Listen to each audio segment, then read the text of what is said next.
পাকা কাঁঠালের বিচি ফেলে দাও, আর না, আজ বানাবো কাঁঠালের বিচি দিয়ে ছোলার ডাল। ফুলকো ফুলকো লুচির সঙ্গে খেতে অসাধারণ। Welcome to Rose Kitchen. গ্রাম বাংলার পুরনো একটি রেসিপি নিয়ে এলাম। এসো তাহলে দেখে নাও। আমি 1 কাপ পরিমাণে ছোলার ডাল 5 থেকে 7 ঘন্টা ভিজিয়ে রেখেছিলাম, আর নিয়েছি এখানটায় পাকা কাঁঠালের বিচি। আর বিচির এই অংশটাকে একটু কেটে দেবে, দিয়ে তারপরে খোসাটাকে ছাড়িয়ে নেবে। দেখবে খুব সহজেই তোমরা বিচির খোসাটাকে ছাড়িয়ে নিতে পারবে।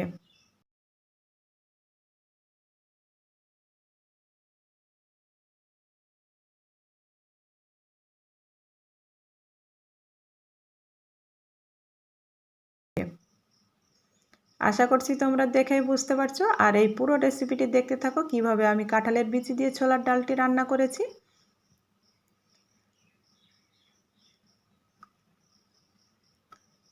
তোমরা হয়তো কাঁঠালের বিচি ফেলে দাও, খেতে ভালো লাগে না, কিন্তু এইভাবে ছোলার ডাল দিয়ে কাঁঠালের বিচিটা রান্না করে খেয়ে দেখো, খেতে অসাধারণ লাগবে।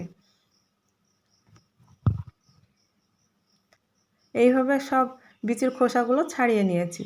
আমি একটি প্রেসার কুকার নিয়েছি, দিয়ে বিচিগুলো দিয়ে দিলাম, প্রথমে সিদ্ধ করে নিব। আর ছোলার ডালটাকেও দিয়ে দিলাম। 2 থেকে 3টা সিটি মেরে নামিয়ে নেব। পরিমাণ মতো পানি দিয়ে দিলাম, দিয়ে চুলাতে বসিয়ে দিলাম। 2 থেকে 3টা সিটি মেরে নামিয়ে নেব।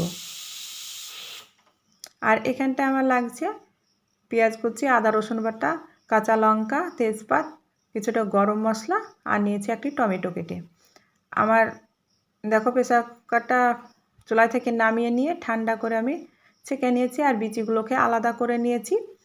বিচিগুলো এইভাবে যে লাল অংশটা আছে উপরে খোসার মতো, ওটাকে আমি ছাড়িয়ে নিব। তোমরা চাইলে খোসাটা সহ রান্না করতে পারো, কিন্তু ওই লাল খোসাটা ভালো লাগে না দেখতে। একটু এইভাবে আধ ভাঙা করে দিবে, বা গোটাও রেখে দিতে পারো। আমি চুলাতে কড়াই বসিয়ে দিয়েছি, আর পরিমাণ মতো সরিষার তেল দিয়ে দিলাম। অল্প পরিমাণে একটু হিং দিয়ে দিলাম, আর দিয়ে দিলাম ফোড়নের জন্য কালো জিরা। তোমরা চাইলে এখানে ফোড়নের জন্য জিরাটা ব্যবহার করতে পারো। তেজপাত দিয়ে দিলাম, আর কিছুটা গরম মশলা। গরম মশলা এখানটায় লবঙ্গ, দারুচিনি, এলাচ এইটা দিয়েছি। একটু নাড়াচাড়া করে নিয়ে সুন্দর গন্ধ বের হলে কুচনো পেঁয়াজ আর চেরা কাঁচা লঙ্কাটা দিয়ে একটু পেঁয়াজটাকে নাড়াচাড়া করে নিয়ে আদা রসুন বাটা দিয়ে দিলাম। উঁচু 1 টেবিল চামচ আদা রসুন বাটা দিয়েছি।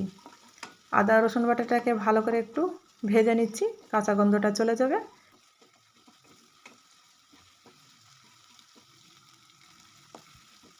এই পর্যায়ে টমেটোটা দিয়ে দিলাম।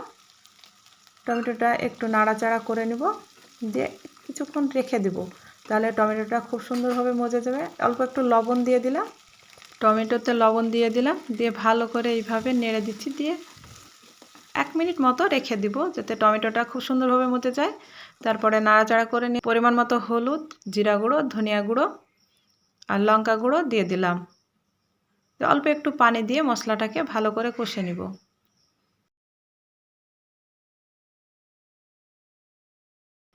1 মিনিট মতো রেখে দেবে, তাহলে দেখবে খুব সুন্দরভাবে টমেটোটা সিদ্ধ হয়ে যাবে।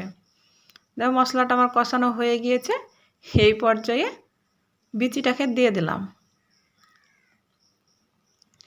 মশলার সঙ্গে ভালো করে একটু বিচিগুলোকে কষিয়ে নিলাম, দিয়ে ছোলার ডালটাকেও দিয়ে দিলাম, দিয়ে কিছুক্ষণ এইভাবে কষিয়ে নিব। দেখো কষানো হয়ে গিয়েছে। এই পর্যায়ে ঝোলটা দিয়ে দিলাম। আর খুব বেশি ঝোলটা দিবে না, এখানে যেহেতু বিচি বুটের ডাল সিদ্ধ আছে, সে পরিমাণ অনুযায়ী তোমরা যেরকম ঝোল খেতে চাও সে পরিমাণ অনুযায়ী ঝোলটা দিয়ে দিবে। ফুটিয়ে নিয়ে আমি 5 মিনিট ঢাকা দিয়েছিলাম। 5 মিনিট পর ঢাকাটা সরিয়ে আরেকবার নেড়ে নিচ্ছি। দিয়ে 1/2 টিস্পুন গরম মশলা গুঁড়ো দিয়ে দিলাম। তোমরা এখানটা ঘিটা দিয়ে দিবে, আমার স্কিপ হয়ে গিয়েছে। 1 টেবিল চামচ ঘি দিয়ে দিবে, তাহলে কিন্তু এই ছোলার ডালটা খেতে আরও বেশি টেস্টি হবে। 1/2 টিস্পুন গরম মশলা দিয়ে দিলাম, দিয়ে এইভাবে নাড়াচাড়া করে নিয়ে চুলার আঁচটাকে বন্ধ করে দিয়ে ঢাকা দিয়ে 10 মিনিট রেখে দেব। 10 মিনিট পর আমি নামিয়ে নেব। ব্যাস তৈরি হয়ে গেল কাঁঠালের বিচি দিয়ে ছোলার ডাল। আর কতটা ঘন হয়েছে দেখো। তোমরা অবশ্যই একবার বাড়িতে ট্রাই করে দেখো, খেতে কিন্তু দুর্দান্ত লাগে। আমি লুচির সঙ্গে পরিবেশন করেছি, তোমরা চাইলে গরম ভাত, রুটি, পরোটার সঙ্গেও পরিবেশন করতে পারো। খেতে কিন্তু দুর্দান্ত হয়। আর বিচি তোমরা ফেলবে না, অবশ্যই এইভাবে একবার রান্না করে দেখো। আর তোমরা বিচি কী দিয়ে রান্না করবে অবশ্যই কমেন্টে জানিও। আর আমার রেসিপিটি কেমন হয়েছে কমেন্টে জানিও। আর রেসিপিটি যদি ভালো লাগে বন্ধুদের সঙ্গে শেয়ার করে দিও।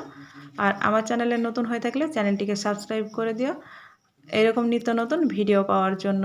আজ এই পর্যন্ত, আবারও কোনো নতুন রেসিপি নিয়ে আসবো। ভালো থাকবে, সুস্থ থাকবে।